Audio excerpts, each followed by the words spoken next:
कर्म का अकाट्य सिद्धांत। अध्याय 19वां। कर्म का विधान। शुभ कर्म करे चाहे अशुभ कर्म करे, कर्म का फल सबको अवश्य भोगना पड़ता है। महाभारत के युद्ध के बाद की घटना है। भीष्म पितामह शरशैया पर लेटे हुए थे। महाराज युधिष्ठिर को चिंतित और शोकाकुल देखकर भगवान श्री कृष्ण उन्हें लेकर पितामह भीष्म के पास गए और बोले, पितामह, युद्ध के पश्चात धर्मराज युधिष्ठिर बड़े शोकग्रस्त हो गए हैं, अतः आप इन्हें धर्म का उपदेश देकर इनके शोक का निवारण करें। तब भीष्म पितामह ने कहा, आप कहते हैं तो उपदेश दूंगा, लेकिन हे केशव, पहले मेरी शंका का समाधान करें। मैं जानता हूँ कि शुभाशुभ कर्मों के फल भोगने पड़ते हैं, किंतु इस जन्म में तो मैंने ऐसा कोई कर्म नहीं किया है और ध्यान करके देखा तो पिछले 72 जन्मों में भी कोई ऐसा क्रूर कर्म नहीं किया जिसके फलस्वरूप मुझे बाणों की शैया पर शयन करना पड़े। तब श्री कृष्ण ने कहा, पितामह, आपने पिछले 72 जन्मों तक तो देखा, किंतु यदि एक जन्म और देख लेते तो आप जान लेते। पिछले 73वें जन्म में आपने आँख के पत्ते पर बैठे हुए हरे रंग के टिड्डे को पकड़कर उसको बबूल के कांटे भौंके थे। कर्म के विधान के अनुसार वे ही कांटे आज आपको बाण के रूप में मिले हैं। देर सवेर कर्म का फल कर्ता को भोगना ही पड़ता है, अतः कर्म करने में सावधान और फल भोगने में प्रसन्न रहना चाहिए। ईश्वरार्पित बुद्धि से किया गया कर्म अंतःकरण को शुद्ध करता है। आत्मानुभव से कर्ता का कर्तापन ब्रह्म में लय हो जाता है और अपने आप को अकर्ता अभोक्ता मानने वाला कर्म बंधन से छूट जाता है। उसे ही मुक्तात्मा कहते हैं। अतः कर्ता को ईश्वरार्पित बुद्धि से कर्म करते हुए कर्तापन मिटाते जाना चाहिए। कर्मों से कर्मों को काटते जाना चाहिए। श्रीमद् भगवद गीता में भगवान श्री कृष्ण कहते हैं, कर्मण्यैव हि संसिद्धिम आस्थिता जनकादयाः लोक संग्रह मेवापि संपश्यन् कर्तुमर्हसि। जनकादि ज्ञानी जन भी आसक्ति रहित कर्म द्वारा ही परम सिद्धि को प्राप्त हुए थे। इसलिए तथा लोक संग्रह को देखते हुए भी तू कर्म करने को ही योग्य है, अर्थात तुझे कर्म करना ही उचित है।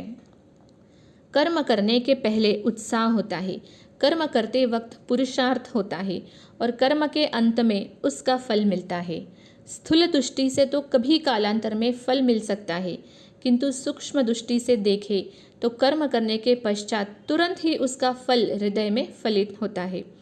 धन पाकर, पद प्रतिष्ठा पाकर यदि आप अपने स्वार्थ की बातें सोचते हो व शोषण, छल कपट तथा धोखाधड़ी करके सुखी होना चाहते हो तो कभी सुखी नहीं हो सकोगे, क्योंकि गलत कर्म करने से आपकी अंतरात्मा ही आपको फटकारेगी और हृदय में अशांति बनी रहेगी।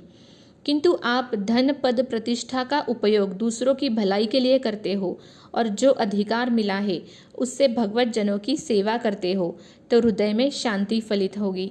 इसलिए भगवान श्री कृष्ण ने कहा है, तस्माद् असक्तः सततम कार्यम कर्म समाचर असक्तो ह्याचरन् कर्म परमाप्नोति पुरुषः। तू निरंतर आसक्ति से रहित होकर सदा कर्तव्य कर्म को भली भांति करता रहे, क्योंकि आसक्ति से रहित होकर कर्म करता हुआ मनुष्य परमात्मा को प्राप्त हो जाता है।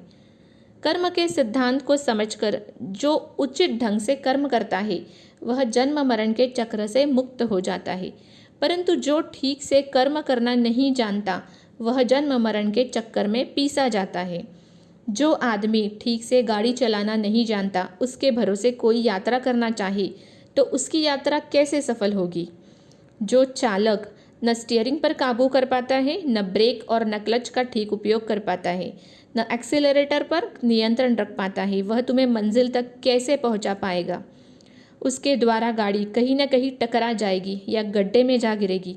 ऐसे ही तुम्हारे मन रूपी चालक को कर्म रूपी साधन का ठीक से उपयोग करना आ जाए तो तुम्हारे जीवन की शाम होने से पहले वह तुम्हें जीवनदाता तक पहुंचा देगा, नहीं तो कहीं ना कहीं टकरा कर जन्म मरण के गड्ढे में गिरा देगा।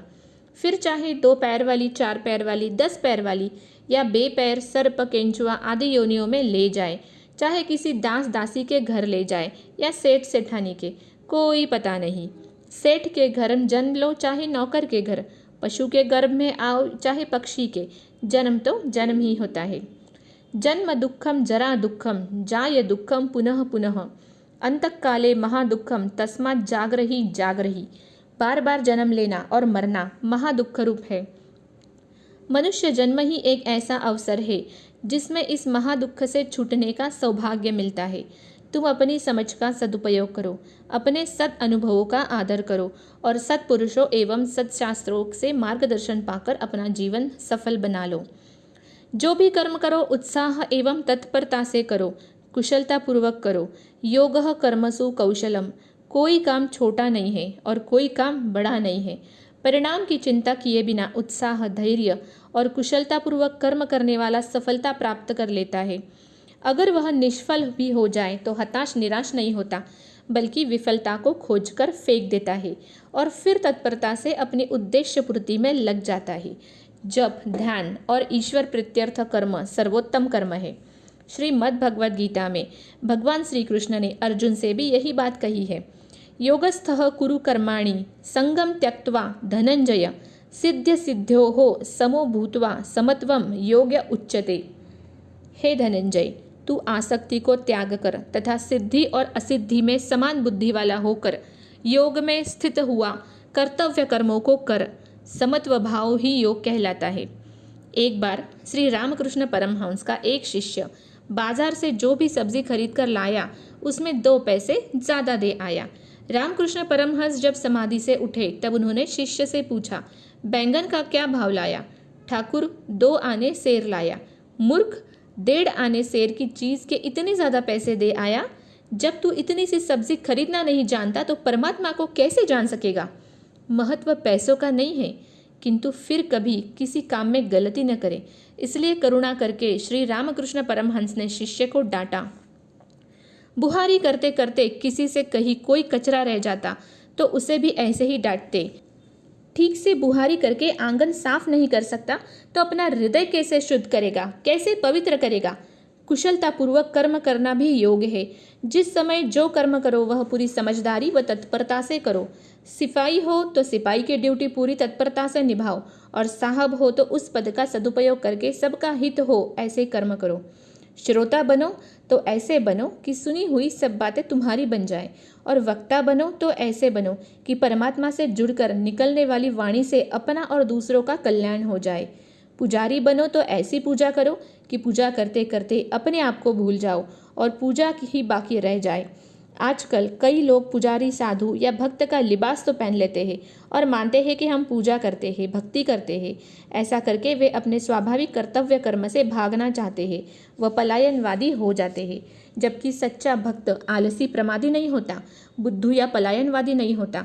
वह तो कर्म को भी पूजा मानकर ऐसे भाव से कर्म करता है कि उसका कर्म करना भक्ति हो जाता है। जो भक्ति के बहाने काम से जी चुराता है वह तो मूढ़ है।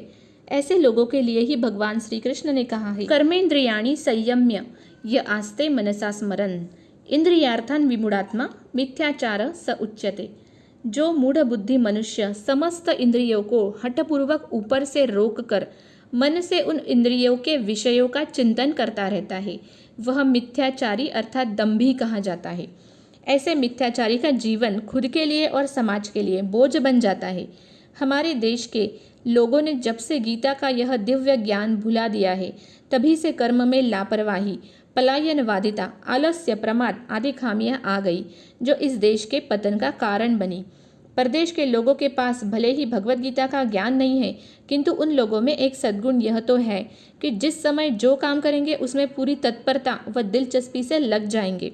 पाश्चात्य संस्कृति से हमारी संस्कृति महान है, दिव्य है, किंतु उसकी महानता और दिव्यता का गुणगान करते हुए बैठे रहने से काम नहीं चलेगा।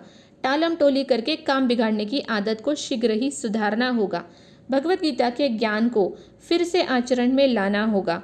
भगवान श्री कृष्ण कहते हैं, यस्त्विन्द्रियाणि मनसा नियम्यारभतेर्जुन कर्मेन्द्रियै कर्मयोगम असक्तः स विशिष्यते।